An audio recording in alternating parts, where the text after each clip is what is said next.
Operation সিন্দুরের সাফল্যে ভারত বাংলাদেশ গেদে সীমান্তে নদিয়ার মাতৃশক্তিরা ভারতীয় বিএসএফ সেনা জওয়ানদেরকে সম্মান জানাতে তারা ভারত বাংলাদেশ সীমান্তে উপস্থিত হয়।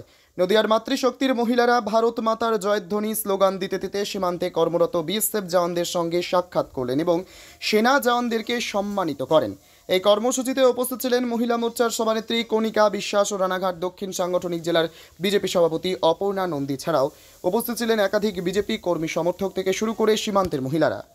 কারণ ভারত বাংলাদেশের সীমান্ত, এই সীমান্তে আমাদের যারা বিএসএফের কর্মরত অফিসাররা তারা দিন রাত এক করে প্রতি মুহূর্ত তারা পাহারা দিচ্ছে ভারতবাসীকে সুরক্ষা প্রদান করার, ভারতবর্ষের নারী সম্প্রদায়কে সুরক্ষা প্রদান করছে, ভারতবর্ষের সমস্ত স্তরের যুব সমস্ত আমরা যারা ভারতবাসী তাদেরকে রক্ষাদানের জন্য তারা দিন রাত আপামর সময় তাদেরকে ব্যয় করে তারা মরণপণ ঝুঁকি নিয়ে এই বর্ডারে তারা দিন রাত পাহারা দেয়।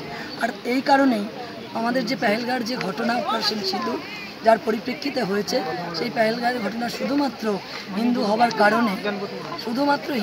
কারণে ধর্মের ভিত্তিতে আমাদের ভারতীয় হিন্দু নারীদের সিঁদুরকে মুছে দেওয়া হয়েছে বেছে বেছে।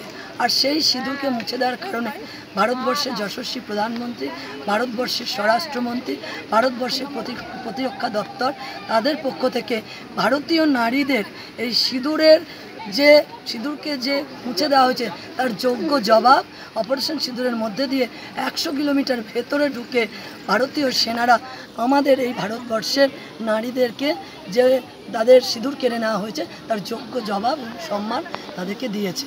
আর এই কারণেই আজকে গেদে বর্ডারে এই যে সীমান্তে যে সমস্ত বর্ডার সিকিউরিটি ফোর্স যারা কর্মরত অফিসার আছেন তারা আমাদের কাছে দেবতুল্য, তারা আমাদেরকে রক্ষা করে, আমাদের রক্ষাকর্তা, তাদেরকে সম্মান অভিনন্দন এবং আগামী দিনে আরও শুভেচ্ছা জানানোর জন্য এটা সমাজের মাতৃশক্তি, আমাদের যারা হিন্দুত্ববাদী সমস্ত মাতৃশক্তি মিলে এই কার্যক্রমে অংশগ্রহণ করে। আপনার পরিচয়টা? আমার নাম অপর্ণা নন্দী, আমি একজন মাতৃশক্তি।